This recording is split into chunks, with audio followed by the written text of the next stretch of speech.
سامعین حضرات، یہ پروگرام ریاض الدین قادری کی جانب سے آپ کی خدمت میں پیش کیا جا رہا ہے۔ مولا مجھے مدینے کا ذرہ بنا دیا ہوتا، مولا مجھے مدینے کا ذرہ بنا دیا ہوتا۔ ایک عاشق رسول کو مدینے جانے کی تڑپ ہوتی ہے، جب زیادہ تڑپ ہوتی ہے وہ قلم اٹھا لیتا ہے، عرض کرتا ہے کہ مولا مجھے مدینے کا ذرہ بنا دیا ہوتا۔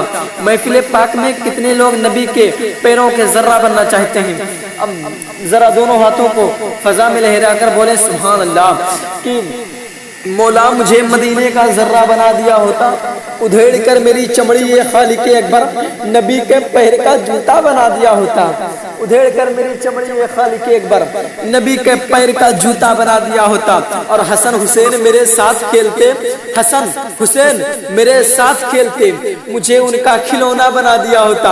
اب اس شعر پر آپ خاموش نہیں بیٹھیں گے، یقیناً شعر ہی کچھ ایسا ہے کہ مولا مجھے مدینے کا ذرہ بنا دیا ہوتا، ادھیڑ کر میری چمڑی یہ خالق اکبر نبی کے پیر کا جوتا بنا دیا ہوتا، اور حسن حسین میرے ساتھ کھیلتے، مجھے ان کا کھلونا بنا دیا ہوتا۔ اور صحابہ گرنے نہ دیتے مجھ کو زمین پر، نبی کے وضو کا قطرہ بنا دیا ہوتا۔ صحابہ گرنے نہ دیتے مجھ کو زمین پر، نبی کے وضو کا قطرہ بنا دیا ہوتا۔ حضرات ایک شعر اور پڑھتا ہوں، بس جو اس محفل پاک میں اپنے ماں کا وفادار بیٹھا ہوگا وہ ضرور سبحان اللہ بولے گا اور ماشاء اللہ اور سبحان اللہ کی صدا بلند کرے گا۔ مجھے امید ہے کہ درودوں کا جو لوگ کہتے ہیں کہ مولوی صاحب جب آپ مائک پر آتے ہیں تو بار بار مجھ سے درود پاک پڑھواتے ہیں، آخر کیوں اتنا پڑھواتے ہیں؟ تو میں درود پاک کی فضیلت بتا رہا ہوں کہ درودوں کا مدینے میں جو تحفہ بھیج دیتا ہے خدا اس کی حفاظت کو فرشتہ بھیج دیتا ہے۔ اور دعا کرتی ہیں جب بابا فرید الدین کی امی تو رب مسلح میں بھی چینی کا پڑیا بھیج دیتا ہے۔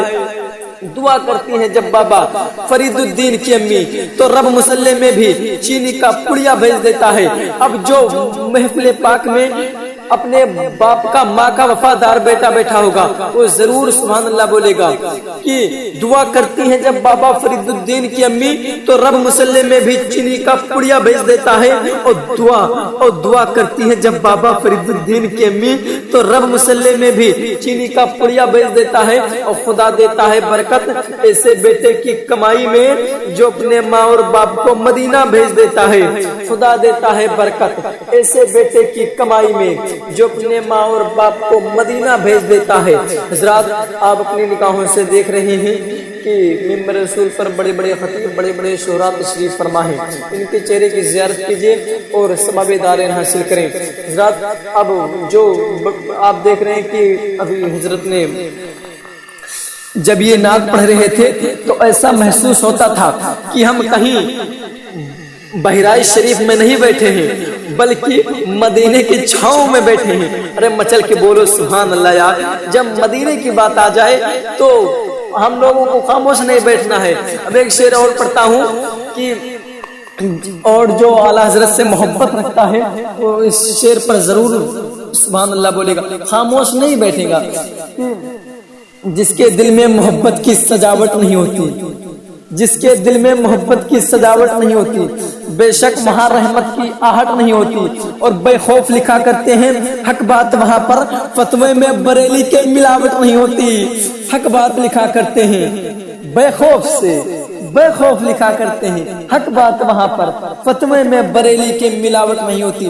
اب خطیب الجیشان، خطیب نوجوان، خطیب ہندوستان، خطیب با کمال میری مراد محمد سمیر رضا بہرائچی سے ہے کہ وہ ممبر رسول پر تشریف لائیں، مائک پر تشریف لائیں اور اپنی بہترین آواز میں خطاب فرما کر ہم سامعین کے قلوب و اذہان کو منور مجلہ فرمائے۔